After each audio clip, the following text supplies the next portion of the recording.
Budgy Smugglers. Do you want to do the intro, Dool? Okay, let's do it. Oh, folks, we are back. The Budgy Smugglers. Budgy Smugglers are back, Dools. My name is Jeremy Dooley, stand-up comedian, and I'm joined by fellow stand-up comedian, Mr. Stevie B, Stephen Bradshaw. Oh, how you doing, Dools? We are halfway through the Melbourne International Comedy Festival. I'm kind of an alcoholic and you're a new father, so we're probably struggling just as bad. Yeah, look, I've had a great run so far. It's been a lot of fun.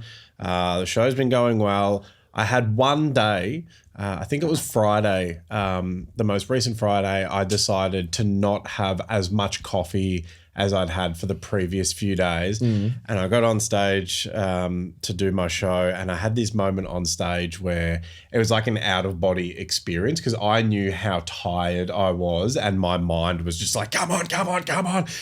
It was hard work. Yeah. And now I'm back on the heaps of coffee bandwagon. How many coffees you having per day? So my normal, like non-comedy festival pre-newborn, I'd probably have like 1.5 coffees a day. Like I'd have, like a regular size, like flat white and then a strong one.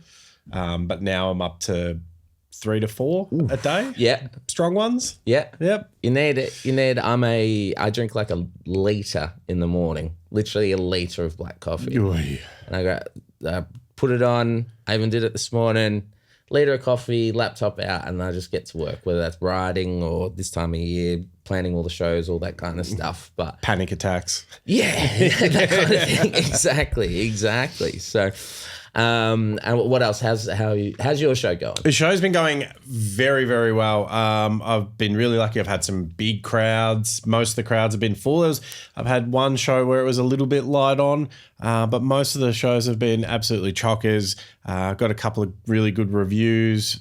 Just getting people coming through the door. People traveling great distances as well, which is cool. Like, very thankful for that. It's weird for like me. Abbotsford or Yeah. Like Cremorne. yeah. I had people last night from Ballarat who had driven down. No way. Which was nice. I've had people from New South Wales come down to see the show. So it's very cool. That's super duper cool. It's very interesting. The chats afterwards and, where people are sort of coming from, like, Geelong and all this sort of stuff. So, yeah, I very much appreciate it. I know it's not the easiest festival this year. I feel like there's a lot of shows where it's like being 753 cancelled. Whoa. Shows and a lot of them cancels, a lot of single digit, 1 ticket sale, 2 ticket sales, last minute cancelling. Someone cancelled their whole season. Did I see that correctly? I did see that as well. So I feel very lucky. Thank you. Yes. Thank you to anyone that's gone and seen Daddy Cool. Yeah. What was your favourite part of any of those reviews? Did you get a good line that was... Yes, the favourite. I mean, 5 stars was my favourite line on the reviews so far. That's always good.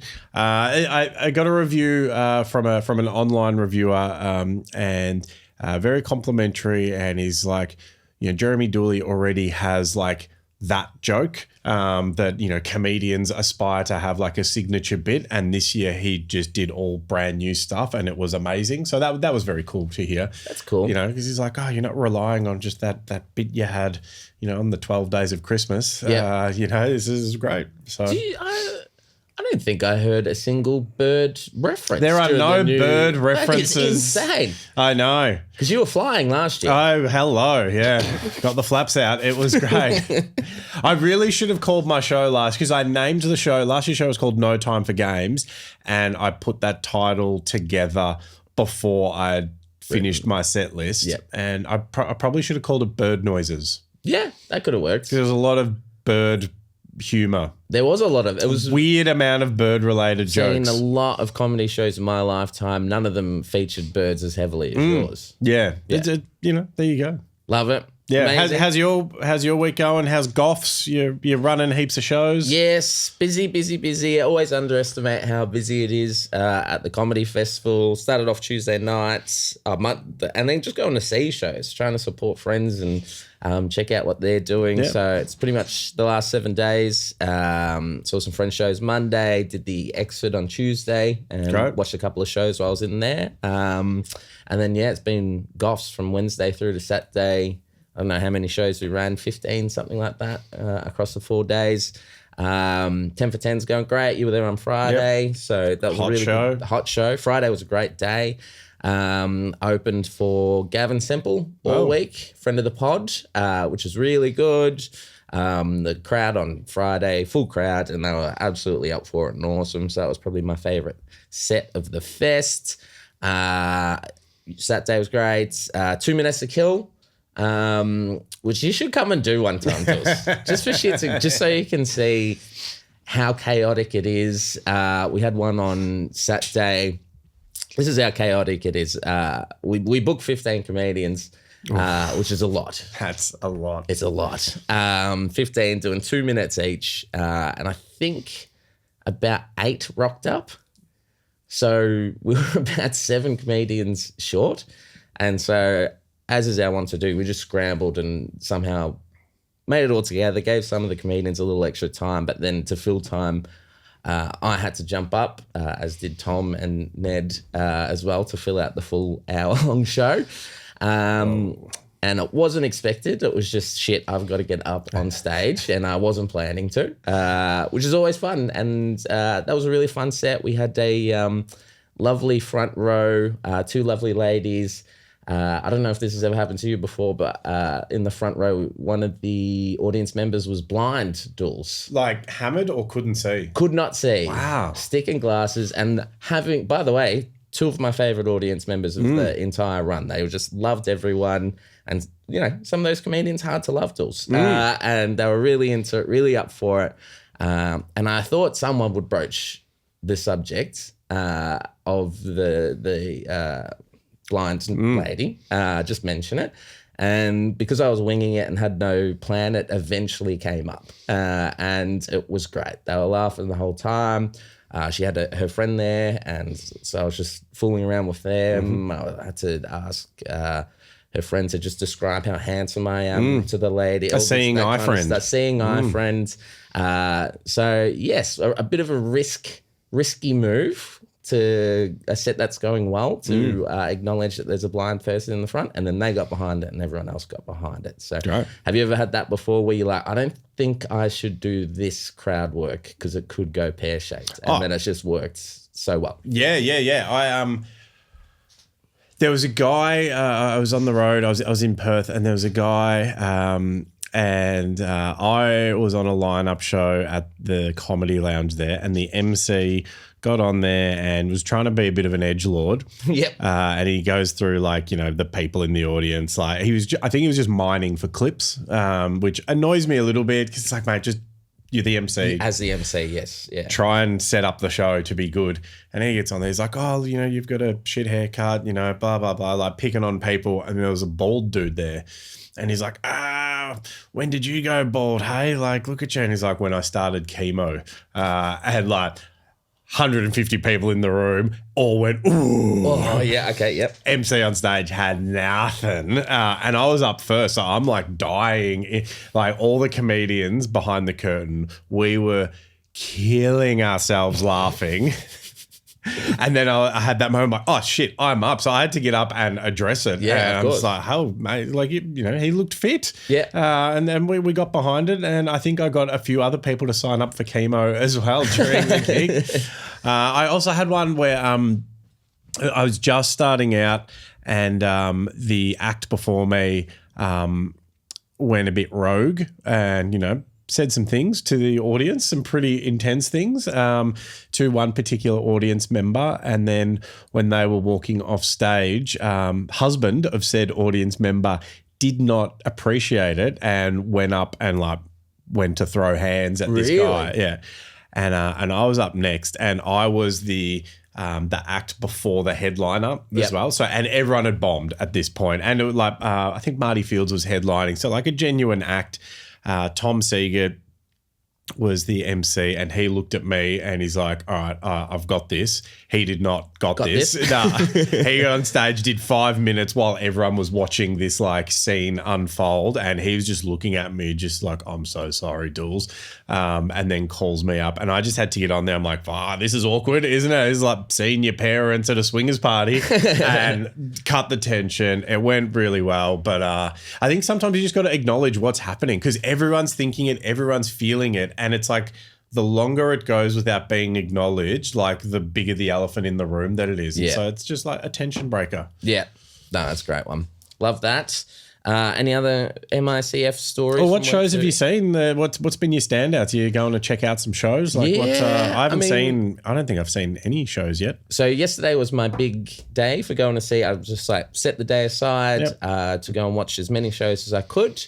So I watched the footy, the F1, and went to bed. So I haven't seen as many. My friend from New Zealand, Hoani Hotene, I saw his show last week, and it was fantastic. It was a Monday night, 9 o'clock show. I'm like, he's going to need some support there. It was his last show of the fest, and I went there, packed room, and he absolutely murdered. Which was really good. Saw a few lineup shows, things. Probably the highlight so far that I've seen was I went and saw Daniel Muggleton's show on Tuesday. Muggleton's a fantastic act. Yeah, one of my favourites, if not my favourite, around the country doing it right now. And again, Tuesday night, so not a big night at all, but room was packed, absolutely killed it. And that's been my favourite so far. Very cool. One of the show after me. Other than 10 for 10 at 10 p.m. Other than Daddy Cool, the greatest show. Yes. One of the comedians from the show that's on after me at the venue, Bill Egan, he has done the Naked comedy show. Oh, Have you seen it? Have you checked that out? I have not. And he's done it a couple of times, and it is exactly what it says it is. Like, it's comedians stark naked doing comedy, which sounds absolutely terrifying. And for me, I would hope that room was warm. Yes, definitely. Not just the audience, but the temperature. I need all the help I can get.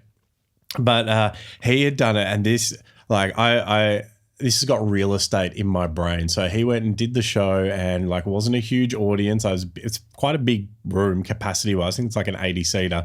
There's a few people at the front, and then there was like people right at the back, like on their own, which is a little bit sus. And there was also a Taiwanese family there watching the show. What the fuck? That they probably just didn't like check. They just a comedy show, like it's not going to be naked, and it was like parents, kids, and it was just like, whoa. How did they let kids in? Yeah, in there? I think that would have been like 18 or something like that. Yeah. But still, like, you don't want to be watching dicks and tits with your parents sitting next to you. No, I don't think so. Unless, I don't know. I don't know what they do. Maybe they're into that. Yeah. I don't know. I've never been there. A family that can watch naked comedy together stays together, Jules. Yep. Nice It one. gets naked together. Ooh. Any other, what anything outside of comedy this week? My world just revolves around the comedy festival at the moment. Yeah, There's I got literally nothing. Nothing. All right. Should we get into the what's been happening in the world of sports? Yeah, it's been a lot happening. It's been a lot happening. Do you know Dyson Daniels, I've noticed, has a secondary nickname? Did you know this? No. He's actually got a secondary and a thirdary nickname. So he's known as like the Great Barrier Thief. Someone else is I've seen referring to him as the Man of Steel because he gets a lot of steals. I like that. And I think it was Trey Young because he got a few blocks in a game, referred to him as Blockadile Dundee. Blockadile Dundee, I have heard of that one. That's one's quite good. Great. I think that deserves a mention. I think we'll so. get to that in the top 5 list, but I love a good nickname. Was that what do you call that? A precursor? It's a little, yeah. Oh, I like planting it. a seed. I like that seed planting. My guy, our guy, Budgy Smugglers' favourite as of a week ago when you first heard of him, Min Woo Lee won the Houston Open, his first PGA Tour title. How excited were you for that news? I tell you what, I beside myself, obviously. Do you think he's a big fan of Ric Flair, or Ric Flair is a big fan of him because of the woo in his name? I think his father's a huge Ric Flair fan and named him after him, basically. He's one of the original Four Horsemen. He's been Min Woo Lee, I think, is how you actually pronounce his name. Exactly. Yeah. Houston, of course, home of the Houston Rockets, where there's a lot of Aussies. Yes. And big Steven Adams. Yes. So, well done, Minwoo Lee. Just getting a bit of Oz factor in Houston. 26 years old, currently ranked 22nd in the world. And we're going to come back to it. No, let's do it now. Is that young for a golfer, 26? I feel like they're all middle-aged men. Yeah, I'd say that's pretty young. Yeah, he's like a child prodigy. I think so. He really was a child prodigy. Obviously a big Tiger Woods fan. And yeah, he's a 26 to win your first PGA. I've made him our Aussie of the Week, by the way. There you go. So for winning his first title, and also I'm claiming our big take for the week. Min Woo Lee wins his way all the way to his first major this year. I've called it. He'll win one of them, maybe the British, maybe one of the other ones, but that's my big call. He's ready. He's ready. He's over the hump, and he's ready to be a major winner, which if he does, he'll be number one in the power rankings. If he gets to number one, does he change his name to Max Woo Lee because he's at the max that you can get instead of the min? Oh, we're off to a flyer to that. Oh, Melbourne Comedy Festival. It's called Daddy Cool.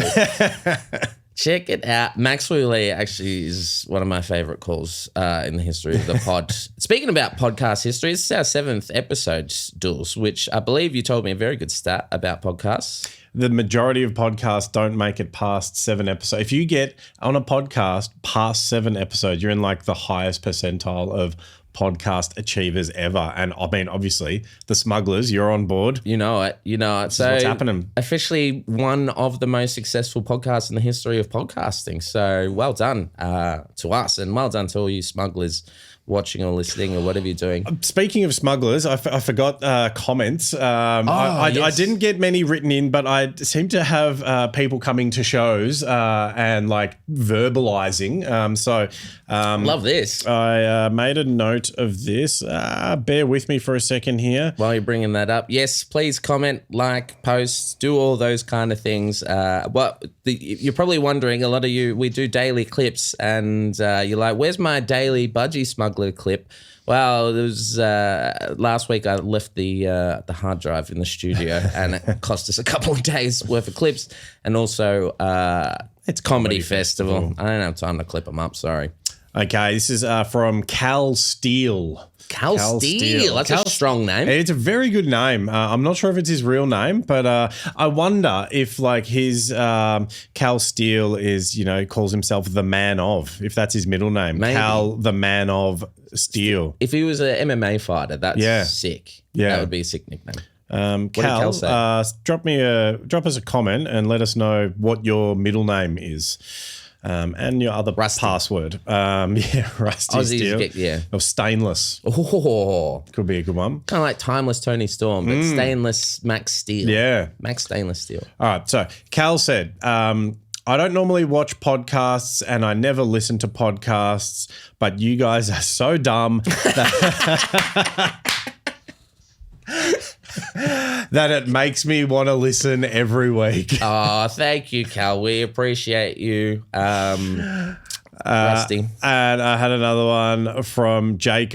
I've misspelt the surname here. I want to say it was McShane, but I don't know. I've written it and it looks like it's a Polish surname. Okay. Right? So, but I'm pretty sure it was McShane. So Jake McShane said, love what you do. Lots of NBA content, which I love. Could have a bit more MMA content. There are other sports in the world that you can focus on with Aussie athletes. Jake, I don't know if you really get it. We focus on Aussie athletes, but also mainly the ones we like. So that's, that's a thing. But we love MMA. We love Aussie athletes. Tell you what, Jake, we're going to be deep diving into Alexander Volkanovski's fight this week, and we'll be reviewing it intently just for you. Wasn't already in the run sheet at all. No, we're just for you, Take Jake. aboard all feedback. We're going to get dumber for you, Steely, and we're going to talk more MMA. And last one I've got here from Rhiannon Jordan. Rhiannon came to my show on Friday, I think it was, and had driven all the way from Abbotsford. I think she walked to the show with her partner. And she said, love the show. I don't love sport, but it's so dumb that I don't need to be a sports fan to appreciate. And I think that's the audience that we want. You're the kind of person we want listening to the You Budgy are a Smugglers. true smuggler. Yes, big fan. All right, well, that's good. Keep the comments coming, whether it's in person, online, do all that. Speaking about Polish, Oscar Piastri was Polish close. He was third yesterday in the Japan Grand Prix at Suzuka, coming in third. So another podium for Oscar. He's looking good. I think he's third in the Drivers' Championships. Just couldn't get past Lando Norris for second or Max Verstappen for first, but he is looking red hot, Dools. Red hot. Would you say that podium trio, like, there's no one else who's going to break that trio? Over the they course seem of to be the best ones, the names that I always hear. I think so. George Russell's had 2 podiums this year as well. Do you think George Russell's nickname is the Love Muscle Russell? I think so. Probably. Or Jack. Jack Russell. Yeah, it could be Jack. He's kind of a tool. So that makes sense. His nickname should be Dick Johnson. But yeah, that's a pretty good one. Oscar Piastri, what was his? He was in the top 5 last week for, was it pastry based? Yeah, pastry based or drive through. Yeah, it was sporting, food collabs. Hello to Rice Stanley from the Geelong Football Club. I blocked that out of my memory. Rice Stanley was Guacamole Picklum. Yes, we'll call him back. I love it. The other Aussie, Jack Doohan, had a monster crash. Did you see this? No. 200 miles an hour straight into a wall. You got to brake before you hit the wall. Yeah, yes. Turn. Well, he did had the DRS. Why he's not open. doing very well. He's not doing driving into walls. I don't know how many races he's going to last. Maybe 2 more. They might give him 5 races before they give him the arse, but it'll be sad to see. Unless he can turn it around, which we believe he can. His dad's a 5-time Moto GP winner. And his dad was basically a cripple when he did it as well. Like his dad had to have like a special motorbike made for him to change gears in a different way. Because he was so injured that he couldn't actually change gears properly like you normally would on a motorbike. I like that. Let's do that. Trivia. Let's do that as an Aussie legend one week, I think. Yep. But yeah, big race. Aussies are looking good. Piastri's looking great. He just needs to beat Lando a few times. Max will be thereabouts, but he doesn't have the car for it, although he was very impressive on the weekend. If Max doesn't win, he becomes Min Verstappen. Min Verstappen. Oh, my goodness. Oh, this is great. What about this one, Dools? Tszyu getting the KO of the baby kangaroo Joey Spencer in the 4th round. Look, I don't know if it gets him back in the title hunt. I reckon he's going to need a few more very clear lopsided wins, ideally KOs, ideally in the first half of a fight to get up there. But, it's good to see him back sort of, on Aussie soil, doing well, looking happy, knocking people out. What do you think? Does Tszyu have a nickname? I don't know if he does. I don't think he does. Let's Google that. Because what did you call Joey Spencer? The baby kangaroo. Is that his nickname? Isn't he American? Yeah, but Joey is a baby kangaroo. Oh, you just gave him that nickname. Yeah, the Soul Taker is Tszyu's nickname. I mean, that's a pretty intense, pretty bad, but it's not. It doesn't really flow, does it? I would have called him Tim Werribee Open Range would be his nickname. Taronga. Like, what's it? Tim, what's it? Tszyu. Yeah. What Tim Tszyu? What are Tszyu looking at? Tszyu enclosure. Oh, I like that one. Yeah. Taronga goes well because it's triple range. T. Yeah, that's triple T. Good. It's good. Like, I've got triple T. Like, what does that stand for? Tim Taronga Zoo. It's like, oh, okay. But Werribee Open Range because you got to, Tim Tszyu strikes me as someone who's like a man of the people, man of the working class. He'd want Werribee as part of his sort of personality. I like open range because, range, kind of a thing. Yep. I don't know. Right, pop this down. Next week's top 5 for you, Dools. Here's some homework.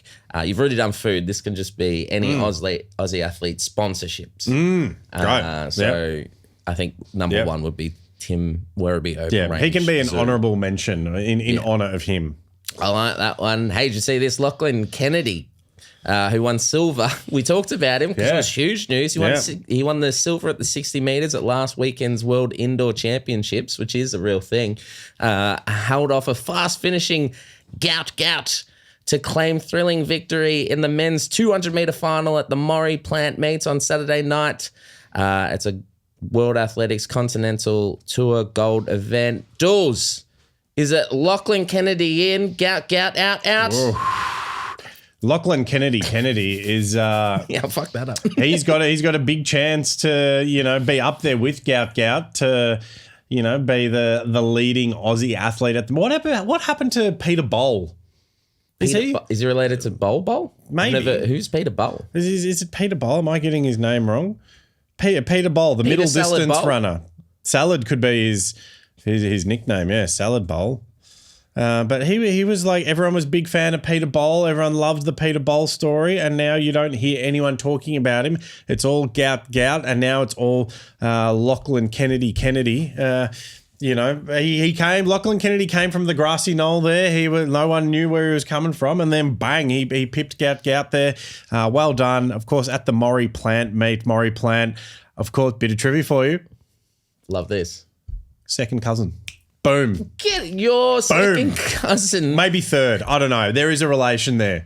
Is Maury the vegetable plant? Yeah, that could be, yeah. Indoor house, I think was his is his nickname. Nuclear. Yep. The nuclear power. Yes, exactly. And how if via on my father's side. Yep. My grandfather and his sister. So his sister is in the plant side. She married a plant, like a person, a ficus, not just like a hello. We're marrying a plant. Hello. Hey, modern age, who knows? But she married. Yeah, no plant judgment here. A guy whose surname Joe, I think his name was. I can't remember. It's been a minute, and that's where Maury fits into it. Maury Plant, is that real estate or something? What's Maury Plant? No, he was fully athletics. It was like I think he was an agent for a while. I think he used to manage Linford Christie. Who was a grandfather at 38. Linford Christie is a bit more trivia for you. Grandfather, what? Yeah, Linford Christie was a very young grandfather. Okay. 80, that's not that young. 38. Oh, 38. Yeah. Sorry, I thought, I think it was 38. Putting in the work. I love that. So he was a commentator, athletics promoter, athlete and coach, commentator, and death, it just says here. Yep. And dead. So I'm sorry to apologies to you and your family, Dools, for that. I don't know why I'm laughing at that. We're delirious. It's so early in the morning. It's so early. Festival. Speaking of returns from the dead, St Kilda. It's my family, I can say it. You can do it. Plant your flag wherever you like. The Saints are back. This hasn't really got anything to do with the pod that we kind of do. We don't really do much AFL. They're Australian athletes. They're Australian athletes. But it was good yesterday on the couch. Saints 3 in a row. Watching them get over the top of Port Adelaide Power. Obviously, they should be flag favourites. I don't know why they're not. McRae for the Brownlow. Jack Higgins, All-Australian. Definitely. Sorry. And probably 7 All-Australians, I'm predicting. So, but it is good. It is good to have a bit of a winning feeling. We've got GWS, so that feeling will go away very quickly. But I just wanted to bask for a second, very selfishly. It's been a while since we've looked okay. It's been a couple of years, so we look okay. Yep. And I just wanted to acknowledge it. Tigers, they're doing what they're young. Yeah, they're young. Actually, 28 points. Against the reigning premiers, Sam Lawler had a great game. Yep. Seth Campbell the young players showing signs. That's all we want. I did have an AFL player in the second row of my audience one of the nights this week. And my opener for the week, Tate Middleton, very funny comedian. Oh, yes. Was talking about phobias, and he was asking the audience, like, what are your phobias? And the player, whose name I won't throw him under the bus, but he plays for North Melbourne, and his big phobia was running late for a meeting because his coach, Alistair Clarkson, is a little bit like off chops and is known to like throw phones and stuff like that. So, it's not going well at North Melbourne. Very good. I was out the front of Goffs at the end of that game. Just having a chat to the passers-by, handing out some flyers and stuff. Was offering discount tickets. I was offering 28% discount at 1 point per discount point by how much they lost by. Yep. They were in good spirits. They were laughing. They were playing along. So I think they're pretty happy with where they're at. They're not happy, but they understand where they're at. Where the Saints are at, in the top 8, baby. In the top 8. Hey, Dools, there were some NRL games this weekend. There were. And Shaquille O'Neal's had a bit to say as well around Ben Simmonds. Now, Shaq doesn't like Ben Simmonds. He's made that very clear since he got drafted. And I'm going to try and drop my vocal register to match Shaq's. Is that allowed? Can you do that? I think it's American. You can do that. Yeah. Yep. It's not racist if it's American. But Ben... I don't know. Maybe it is. Maybe it's a little bit. All right. I know, quote, but Ben Simmonds needs to be fucking arrested. $250 million for that bullshit. Get the fuck out of my face. Robbing people, man. You can't do that.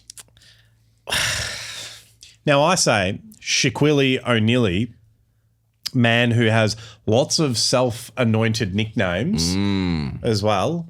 If someone gave you $250 million to do not much, you would absolutely take that. Are you joking? I think this, if anything, Ben Simmonds might be the smartest man in basketball. He's a hero. He's living every Aussie's dream. He's basically won the lottery and banging Kardashians. What else could you want? Everyone in Box Hill is like Ben Simmonds. There's like statues of him out the front of like the dumpling shops there. Yeah. I went and I was at Box Hill Senior Secondary College doing some work there, and that's where Ben Simmonds went, and he's plastered all over the wall there. They're like, Box Hill Benny, we love you. Eggs Benedict, of course, named after Box Hill Benny. Box Hill Benedict is, and he's really dicked a couple of GMs to paying him a huge amount of cash, and we love him for that. Yeah, we respect everything that you've done, how you've repped our country, and how you've gone about making millions of dollars without doing much work. I can't think of anything more Australian. He should be our Aussie of the week, actually. He should be sponsored by Centrelink. They should be getting, he's taken doll bludging to the masses. 100%. And Shaquille O'Neal,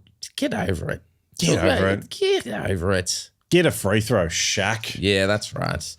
Shaq can go. It doesn't matter. Matthew Dellavoda, what's he doing? Bombshell. What are you doing, Dally?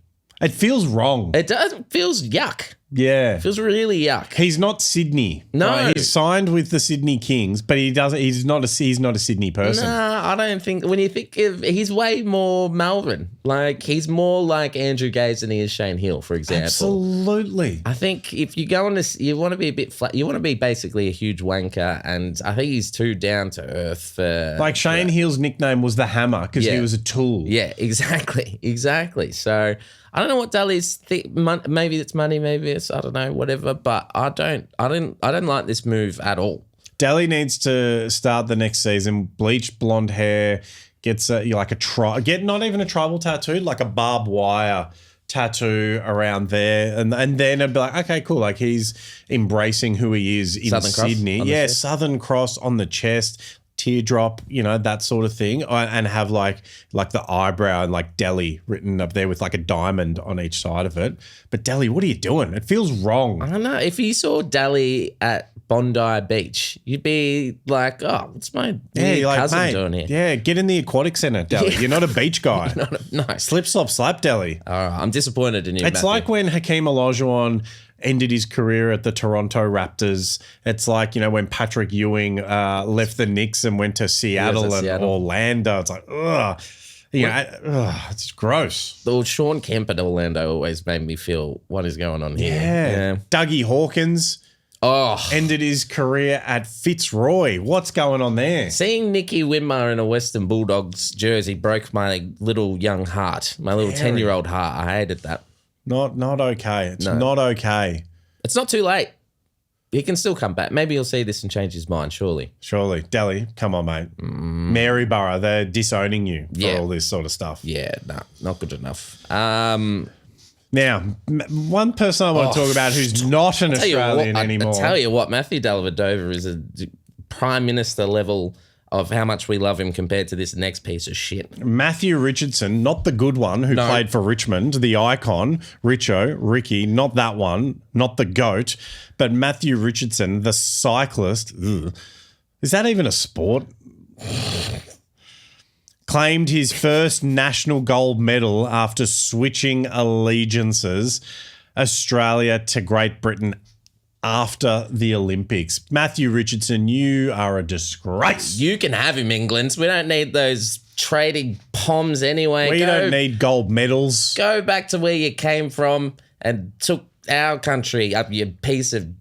I can't. I'm just angry. It makes me angry. Why would you defect when there's so many people that move over here to get away from England because of the weather, the people, food. The food's awful. The can't beer's get a decent shit. coffee. It's warm. Living in London's very expensive. Dental care. Have you spent much time in London? I spent 2 weeks and that was enough. I spent 4 weeks and that was about 3 6/7 too many. Very busy. Don't like it. Don't mind the pub, but honestly, if it was a real sport, maybe I'd be even more upset. But you're just riding around like a tool anyway. So have him. And the British Museum, like what a joke that what a joke that place is. The Museum of Robbery. Nothing in it is British. No, what would even be in a British museum?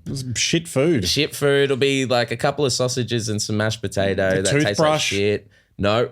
No, I don't have that. Won't find that in there. Won't find that there. No.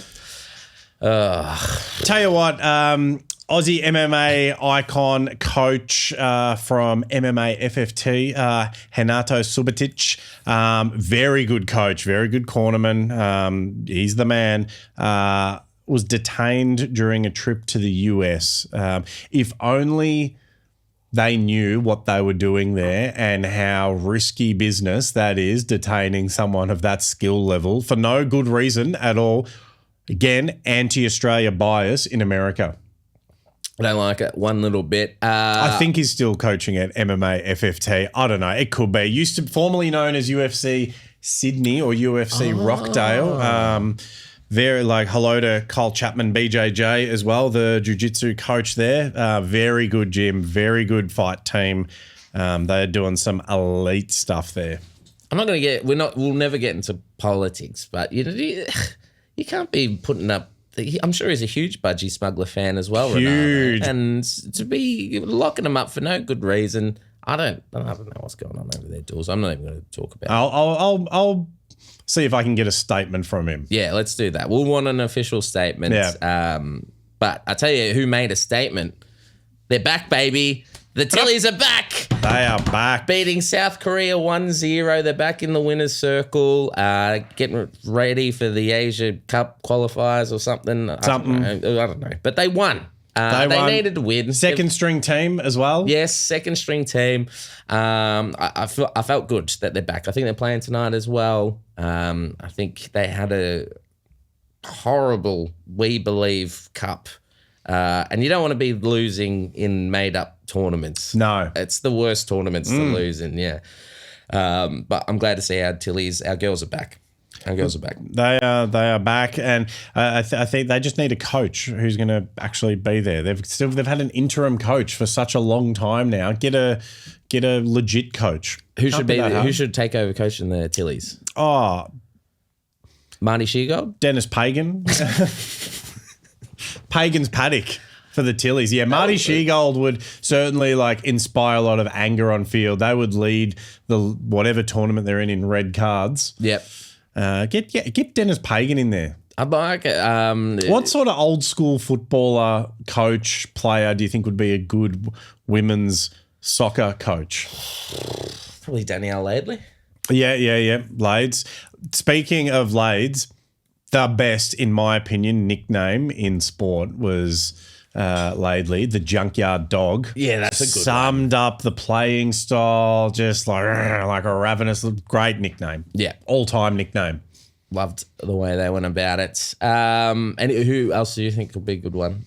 That's a lot. The problem is I would have gone like an AJ Witten type that could just go the big motivational speech at halftime. Yep. But yeah, old school coaches, I don't know. Mick Malthouse would be terrible. Yep. I reckon Sheeds would do all right. Yeah. He'd experiment all the time, you know, He'd be okay. I think, Pagan would be great. Like he'd just like leave the whole front half open and just the players would flood in there. Yep. That would be a good one. Gary Ayres probably wouldn't be good. Yeah. So all his assistants doing the work for him. All right, let's jump into something a bit more in-depth in your wheelhouse. This is just by request because the fans are gagging for it, Dools. They're coming and accosting you after shows, wanting to hear more MMA. Why don't you give us a little bit of a Alexander the Great Volkanovski fight preview? It's this Sunday. I'm very amped for it. Firstly, where are you watching it? Probably on a very legal stream on the couch at home. Amazing. But yeah, talk us through it. How's our old mate going to go? So his last few fights have been very hit and miss. Generally, him getting hit more than anything else. So it's going to be really interesting to see how he comes back from these losses and from this run. Up until that point, he had such a long streak of not losing fights. He was on such a hot streak there, and really digging deep and doing well against the odds, and from surviving some really scary moments there as well, like with Brian Ortega. He was very deep in some submissions there. And then he's fighting up weight divisions. Now he's dropping back down to his natural weight division. That alone is quite challenging on the body. They got the bouncing up and down there with weight cuts and not weight cutting and putting on more size to make that higher weight. So there's a lot of stuff at play there. I think the big thing is after one of his recent fights, he spoke about some of the mental health sort of battles and like the feeling lost unless he was fighting, and it's been a big gap between fights. So you wonder what's he like mentally stepping into this fight. If Volkanovski is dialed in, on point, if the team at City Kickboxing and his team in Windang there have been really dialed in and locked on, Volkanovski will win. But the mental health side of things, that's going to be the big variable for him because he's still a big target. He's a huge name. And so everyone will give you that extra couple of % because it's like, oh, you want to knock off like one of the all-time greats.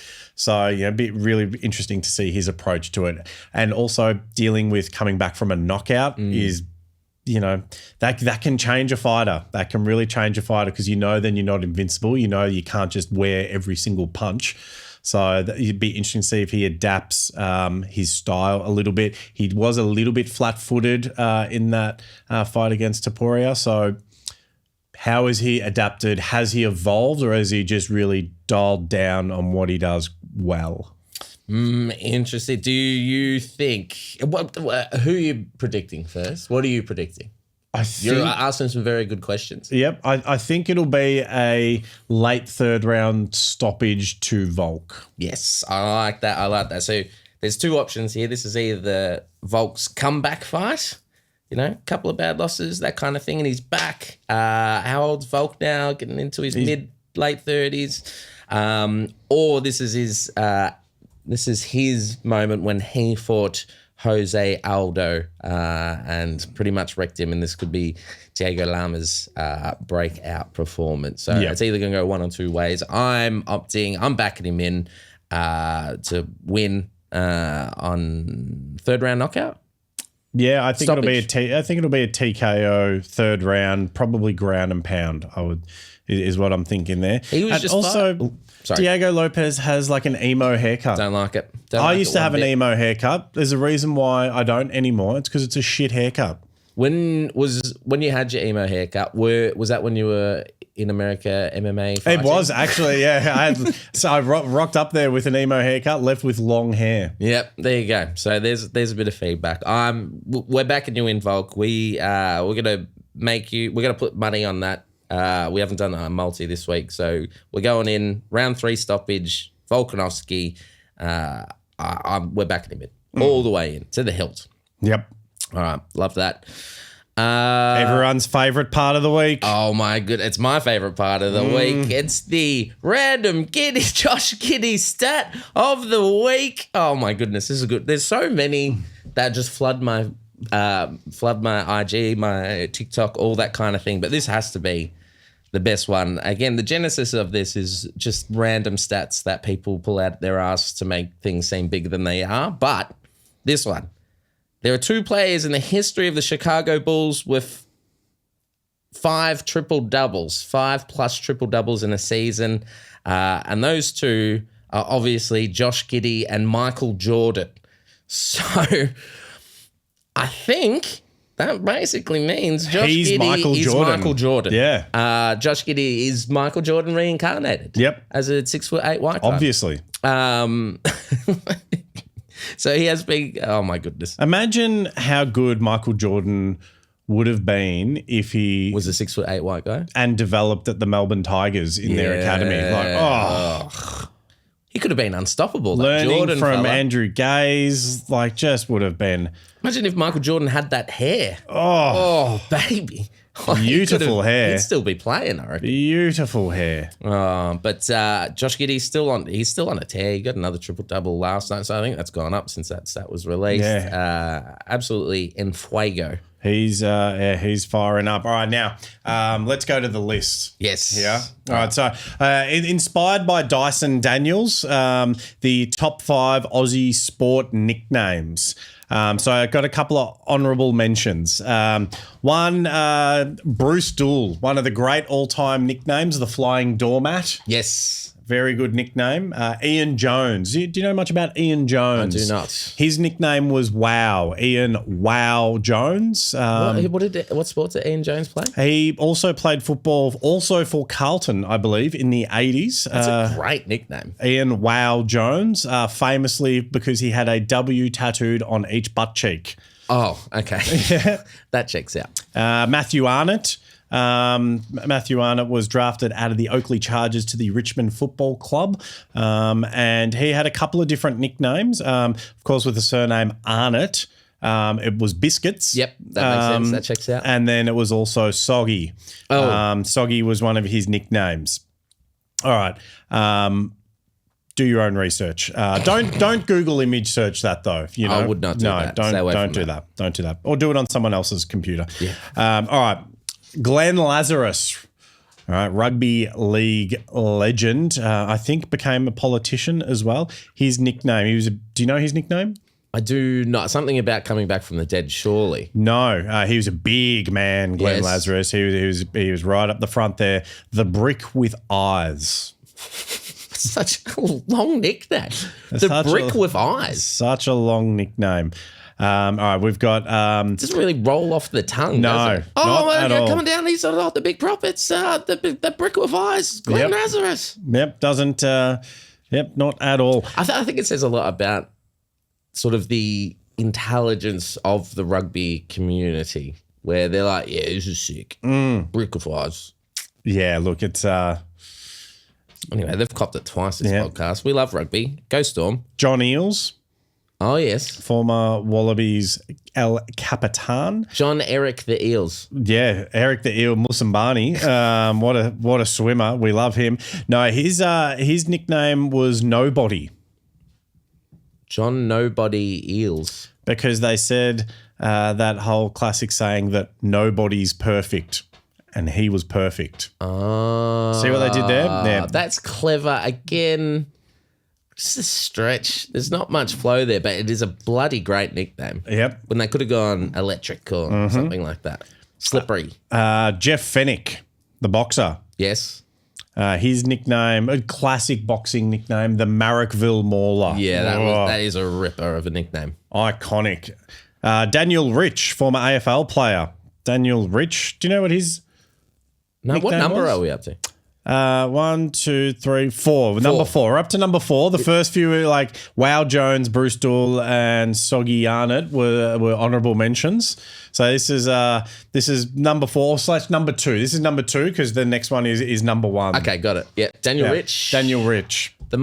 Something to do with money. Something to do like Richie. No, his was flavour. His rich flavour. Oh my goodness. That's terrible.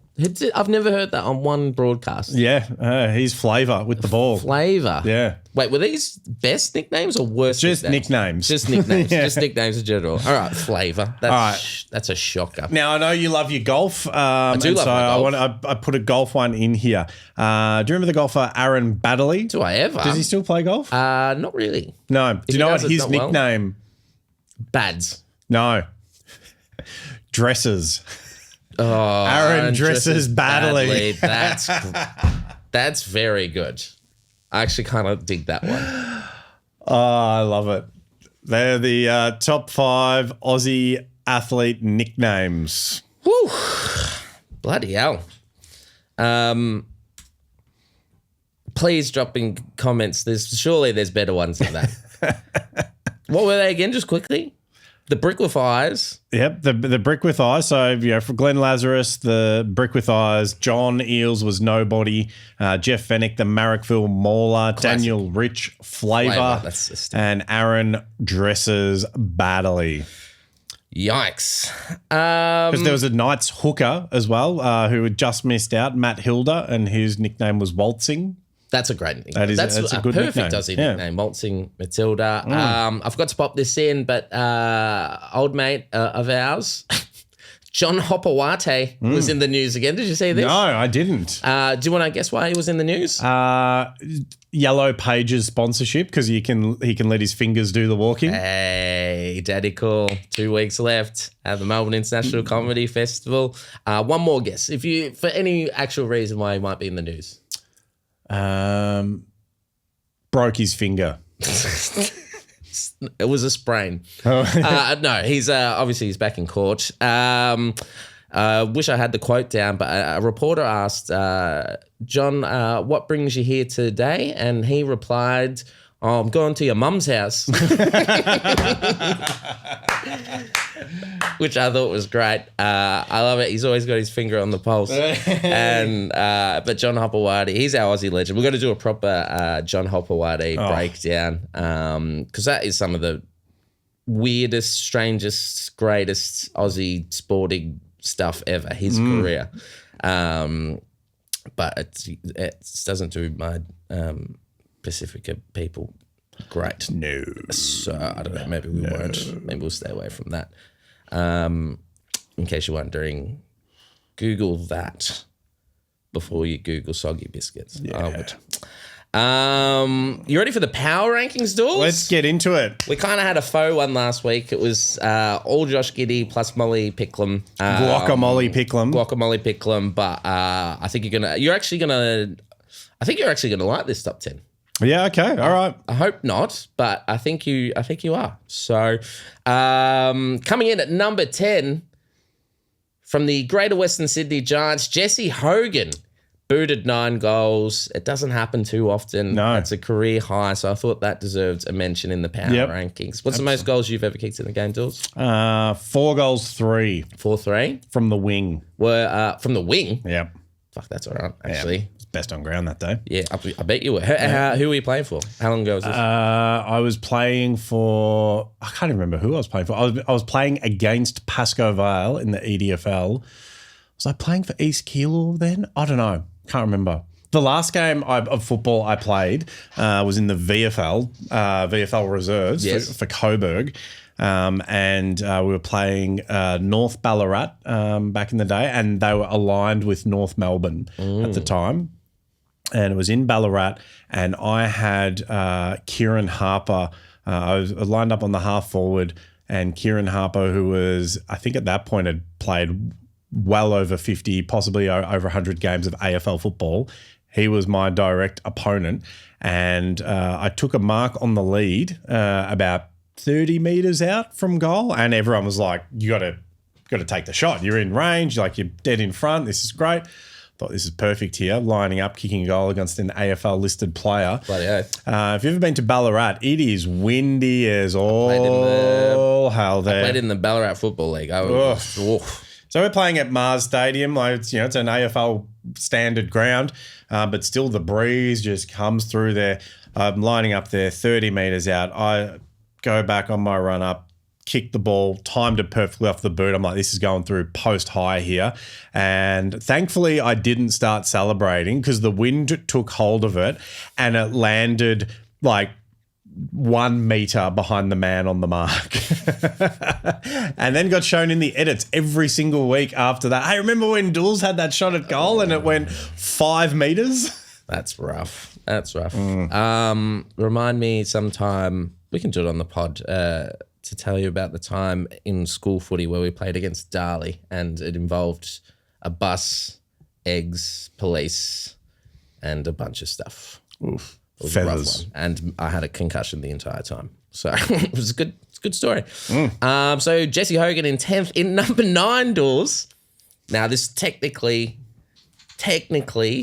should not, but you'll understand why when I get to it. At number 9 in women's soccer, it is Lim Seonju from South Korea. Now, the reason she's cracked the Aussie athlete power rankings is Australia beat South Korea, the Tillies, 1-0. And that one goal was an own goal by Lim Seonju. So she's made our Aussie athlete power rankings because she basically won the Matildas game off her own boot. Hello, everyone in South Korea watching. Thank you, South Korea. That was a great one. Lim Seonju. Doubt she'll ever make the power rankings again, but imagine she did though. Like, what? I wonder what it would take. Defection, maybe. Oh, that's North Korea, but yeah. like just yeah. How accepting would we be if this Matthew Richardson? Sorry, I'm going all over the shop. But if a POM defected to us, we just wouldn't have him. Nah. Would we? Nah. Like if you're trying to sneakily get into our team because your team sucks, which they all do, there's no way we'd take a POM back. Especially, you go back, you traitorous scum. Send him to North Korea. Yes, exactly. That's exactly where I'd That's send his him. Send only him to option. America. Yeah. Go to jail. All right, in number 8, Gout is out. Lachlan Kennedy is in. Lachlan Kennedy. Lachlan, he's had a big couple of weeks. It's good to see him running actual proper races, not the 60-meter indoor. 60-meter indoor. That's like me after a comedy festival show trying to get the Maccas through Bourke Street Mall. Just a 60-meter sprint indoors. That's something you'd expect at like a kids play center, like the 60-meter like sprint track there. Yeah, not a children's actual games. Adult running race. But he did. He beat Gout. No one thought he could do it. So Gout is out of the power rankings. He'll be back soon enough, but he'll have to beat Lachlan Kennedy to do it. In number 7, it's still WrestleMania season. It's still Rhea Ripley duels. Sure, she's lost a couple of matches, but she's falling down the rankings. But come WrestleMania, which I think's week after next, she's still, like you like to say, the best thing out of South Australia. Exactly. Hey, Mommy. In number 6, it's your absolute favourite. I did have someone take issue with me always saying that she's the best thing out of South Australia. Someone at a show is just like, you got to stop saying that. There are better things that have come out of South Australia. And I said, name one. them. Yeah. And Their answer were the first. They stood there in silence for a little bit. I don't think they were expecting me to all right, come on then, name them. They said Tony Modra. I'm like, is he from there? Is he from Perth? I don't know. But he ended his career at Fremantle. So it's like, well, he doesn't count. So they said the Corns family. Oh. I mean, Corns family, premierships, coaching legends, lot of media games, sensations, flogs. But to say that the Corns family is the best thing to come out of South Australia, I mean, the Barossa Valley, surely. Sure, yeah, McLaren Vale. McLaren Vale, amazing. Yeah. And then Rhea Ripley. But, yeah. But I'll take Rhea Ripley. I'd put Rhea Ripley in the midfield or centre half forward ahead of any of the Cornses. Yeah, better than Chad. Yeah. Corns also, sounds like something like a skin issue. It's like, I've got corns. Yeah, okay. It's like bunions. Fair enough. Corns. Fair enough. Yeah, I mean, they've achieved a lot, but to say they're the best thing to ever better come than out. Rhea Ripley? Imagine Kane Corns coming out at WrestleMania. Imagine him in Money in the Bank. Hornswoggle would have a field day with Kane Corns. Yeah, he would actually. That'd be a good matchup. The WLC match. Coming in at number 6, it's your all-time favourite. It's Molly Picklum. Guacamole Picklum. She's still number 2 in the world. She's doing great. Love everything she's doing. I don't know when there's the Bells Beach. When's that on? It'll be soon, yeah. It's in April. Yeah, Rip Curl Pro. Rip Curl Pro. So she'll be... We are going to win. Yep. Molly's going to win. And then she's going to be, for the first time ever, we're going to get Molly. Oh, no, second time ever, we're going to get Molly Picklum to the top of the power rankings. At number 5, big week. It's the son of a gun, Tszyu, the Soul Reaper. The Soul Taker. Yeah. Werribee Open Range. Werribee Open Range Zoo at number 5. Big win, knockout, emphatic fashion, exactly what he needed to do. Against the baby kangaroo. Just realised you're going to absolutely hate our next one because it doesn't make sense based on your thought process of how the power rankings work. It's number 4. It's Alexander Volkanovski. Even Tszyu in a lesser sport, that's right, getting the win, should be he's done something. Alexander Volkanovski is. He hasn't done it yet, though. He hasn't done it yet. He shouldn't be in the top 10. Maybe next week. Power rankings. Yep. It's not just what you've done this week. It's a collective. It's a vibe. It's Marbo. Do you know what Tszyu's middle name is? No. Konstantinovich. Ooh. Yeah. That's not a great nickname, boxing nickname. No. Tim the Konstantinovich. He had a. Oh no. Yeah, he had another nickname, the Thunder from Down Under. Oh, no, that was his dad, was the Thunder from Down Under. But also, I feel like the Thunder from Down Under is a bit of like a male strip show sort of vibe. I think it is, right? Yeah. Isn't there a show called that?